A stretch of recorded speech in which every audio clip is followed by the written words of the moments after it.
guys, I'm the Comics Kid 2099, and I wanted to talk to you about a book that I read recently. X-Men: The Hidden Years, Volume 1. Now, before I get into my review of this book, I think I need to explain it a little bit. If you are not familiar with the X-Men, basically they first appeared in 1963, and then they had new adventures for 66 issues. And then, starting with issue 67 and lasting up until, I think, 93 or 94, all the issues were reprint issues. Basically, the X-Men weren't quite as popular as other series like Spider-Man, Avengers, and Fantastic Four, but they weren't so unpopular that the series needed to be canceled. It just needed to go into reprints. And then you had Giant Size X-Men issue 1, which introduced the all-new, all-different X-Men, and then after that, they went right back into new issues, starting in like issue 95, I think, or 94, something like that. And the premise here is that this is covering that missing 5-year gap, because the series stopped having new adventures in 1970, and then Giant Size X-Men issue 1 is 1975. So there's 5 years where we weren't seeing any of the adventures of the original X-Men. And if you read some of the comics from around that time, there is this sense that even though we, the audience, weren't seeing those adventures, there were adventures being had. For example, at some point in that 5-year period, the Beast went off and had his own solo series where he became furry for the first time. And then also they would appear in like Marvel Team Up, or Iceman would guest star in an issue of Spider-Man, stuff like that. And this book is basically just saying, okay, we're going to show you what happened in between issue 66 and Giant Size X-Men. It was not meant to be a limited series, though. It wasn't meant to be like 20 or 30 issues, however long it is in between 67 and 95. It wasn't meant to be that long or that short. John Byrne has gone on record as saying that he would have gone for 150 issues if he had been allowed, but this series was canceled in the early 2000s when Joe Quesada first became editor-in-chief. He felt there were way too many X-Men titles and that they needed to be pared down quite a bit, and this was a particular series that became the victim of that, because in his mind, he wanted his Marvel Comics to be about going forward, about the future, not about looking back to stories that were set 30 years before, or stories that happened 30 years before. And I can kind of sympathize with that, because honestly, just now it took me, 2 minutes to describe the premise of this. That takes about 2 minutes longer than what it should be to describe the premise of any series. It should not take that long to describe what a series is about. It should be feared and hated by a world they are sworn to protect, go. That should be how long it takes you to describe a series like this. And trying to say, okay, this is set in the past in between these two issues, it gets a little complicated. And I can easily see this kind of series driving away new readers who maybe they're not really familiar with the X-Men. Maybe they've just watched a couple of the movies and they want to go and read the X-Men, but they don't know where to start. And if this was something that was on the stands in 1999, 2000, then I could easily see someone trying to read this and not really understanding what's going on, because it is heavily referencing stories that were set in the 1960s, or stories that happened in the 1960s. So I can easily see that being a problem, and in fact it was a problem for me. I've read those 1960s stories, and I still found this to be a little hard to get through at times. I was having trouble remembering stuff that had happened in those 60s stories, even though I've read them before. Another big problem, this is just a problem for me, I don't know about most people. I have seen at least one person who was adamant that this team of X-Men is the best team of X-Men, and I am going to profoundly disagree with that statement.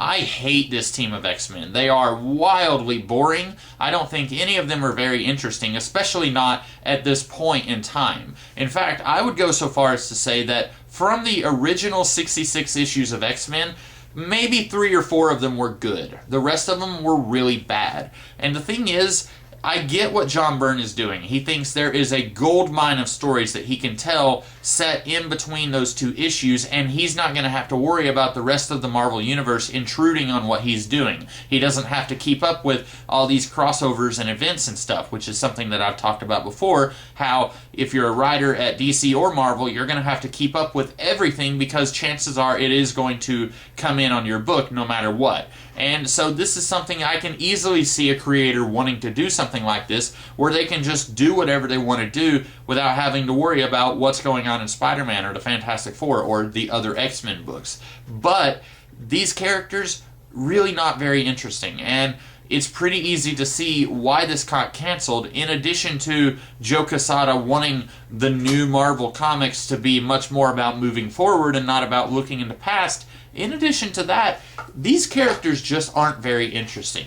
Angel is not interesting. Iceman is not interesting. I know a lot of people like Cyclops. I've hated Cyclops ever since I started reading comics. He is not interesting. Jean Grey, not interesting. A lot of these characters eventually became interesting. For example, I like Angel now. I like him whenever he was Archangel around the 80s and then on up through the 90s, I guess. I like the Beast okay. He's not an especially three-dimensional character. He's just kind of there, but I like him okay. But a lot of these characters really not that engaging, and it's very telling that in this 12-issue, this book collects 12 issues. In these 12 issues, pretty quickly, John Byrne has to go to the well of, well, now we're going to have Storm guest star. Now we're going to have the Phoenix Force guest star. Even though Storm and the Phoenix Force should not have encountered the X-Men yet at this point in time. And that's another problem here, is that this is supposed to be a prequel. And in my mind, a prequel needs to read so that you can read the prequel and then go and read what it's being a prequel to, and it is seamless. It doesn't contradict the thing that it's being a prequel to. And this does not follow that rule. This pretty heavily contradicts all of those issues from the 70s and 80s. There is no indication at any point in Giant Size X-Men issue 1 or any of those 1970s issues that Storm and Beast had met before, or Storm and Jean Grey. There was no point where it even kind of indicated that, and yet here she meets them for like 3 issues. And I get the feeling that that was John Byrne realizing that, oh, these characters aren't very interesting. I'm going to need to do something to kind of spice it up. People like Storm, let's throw Storm in there. People like the Phoenix, let's throw the Phoenix in there.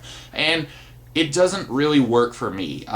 If you're going to target that very, very niche audience of people who are wanting to see what was going on in the early 1970s with the X-Men, then you need to understand that that niche audience is going to want this to be able to fit with the other comics. They're not going to want this to contradict continuity, because anyone who's familiar enough with the X-Men to understand the premise of this, they're not going to want this to play fast and loose with continuity. They're wanting it to be like it actually fits in that hole. If this is going to be a missing puzzle piece that we haven't had for 30 years, then it needs to be something that actually fits in that hole and not just be something that kind of says, screw continuity, I'm going to do whatever I want to do because I'm John Byrne.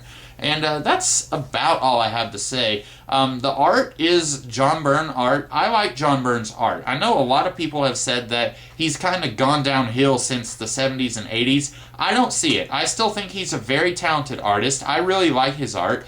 His stories are so-so. And here, even though I don't like the characters, the stories are better than what you were getting in the 1960s. These are a step up from the original X-Men goes and fights a robot that looks like Frankenstein's monster, or something like that. These are better than those stories, but I'm just not sure if this is something that I can recommend unless you are a hardcore X-Men fan and you already know about that 5-year gap that this is supposed to be filling in.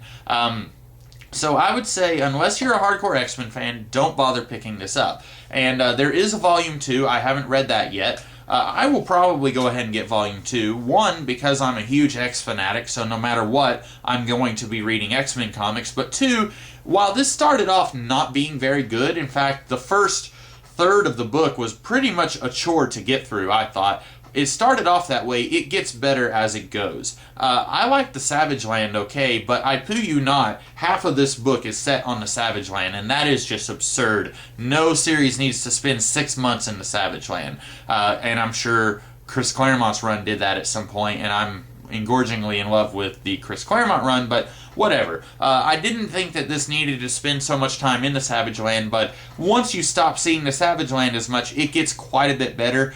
It's still not great, though. It gets to be decent, but it's never a great book. So keep all of that in mind whenever you see this at your store and you're thinking, should I buy this? Keep that in mind. That's all I have to say, so I hope you guys like this review. I hope that it was helpful. If you did like this review, be sure to like, share, comment, and subscribe, and I will be back tomorrow with a different kind of video. So, until then, I'll see you guys next time. Have a great day.